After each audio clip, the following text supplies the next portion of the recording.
Biz 10 pasif kayfiyatning bizga bergan signallarini tushundik. Qani biz qaytadan bir izohat berib baqayli. Qani 6 bosqichga qarab baqayli.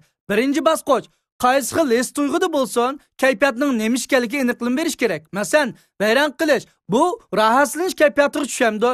Yo'q. Uningdan kuchliroq. Qo'rqish? Yo'q. Azobmi? Ha, to'g'ri. Bayram bo'lganda azob his qilamiz. Demak, biz buningga aniqlik berib bo'ldik. Ikkinchi bosqich u bergan signalni e'tirof qiling hamda tashakkur eting. Siz bir narsani o'zgartirishingiz kerak. Shundoq, siz bergan ma'nolaringizni o'zgartirishingiz kerak. Aloq usulingizni o'zgartirishingiz kerak. Ehtiyojingizni o'zgartirishingiz kerak yoki ish harakatini o'zgartirishingiz kerak. Bu vayron qilishdan kelib chiqqan azob menga nima demoqchi deyishingiz kerak. Ondan keyin biz 3-bosqichga o'tamiz. 3-bosqich bu kayfiyatlarning sizga nimalarni elib kelmoqchi bo'lganligiga qiziqing. Agar siz qiziqsangiz, bu yerda siz so'rashga tegishli 4 savol bor. Birinchi, sizning qanday tuyg'uda bo'lgangiz bor? Sizni vayron bo'ldi deb qarsak, qanday his qilish umid qilasiz? Siz albatta ishonch, muhabbat tuyg'usi bo'lish umid qilasiz. Siz qanday hissiyatda bo'lishga aniqlik bersangizlar, siz o'zingizga kerak bo'lgan yo'lni qarab mangan bo'lasiz. Barliq kayfiyatlar har doim sizga o'zingizga kerak bo'lganlarga diqqatingizni markazlashtiring. Yangi harakat qiling deydi. Shunlashqa o'zingizdan men nimaga muhtoj deb so'rang.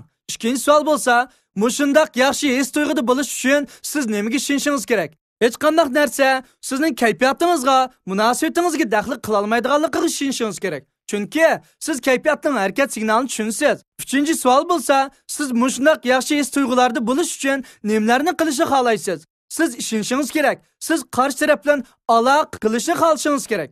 4-savol bo'lsa, siz bulardan nimalarni gunohlaysiz? Albatta, siz bulardan to'p qo'shishni, ishlarga o'xshagan ko'z qarashni gunohlaysiz. Shunlashqa, siz kelgusida bu xil kayfiyatga yo'liqqanda nima qilishingizni o'rganib oldingiz. Demak, 3-bosqichda siz o'zingizning kayfiyatiga qiziqishni o'rgandingiz. Ularni nimaning borliqqa keltirganligini o'rgandingiz. Kelgusida bu xil kayfiyatga yo'liqqanda nima qilishni o'rgandingiz. Bu sizning hayotingizni texmi go'zallashtirdi. Texmi go'zal daqiqalarga erishsiz. Azobingiz kamayib bordi. 4-bosqichda ishonchga to'lasiz. Qanday qilgan ishonchga to'lasiz? Burun mushkul kayfiyatlarga yo'liqqanligingizni o'ylab, hozir bu xil kayfiyatga yo'liqib qolsangiz bir taraf qila oladigan bo'ldingiz. Gapim tushunishmi? Burun siz azob kayfiyatini beshingizga o'tkazib baqqanmi? Hal qilib baqqanmi? Undaqda hozir yana shu xil ishga duch kelsangiz-chi.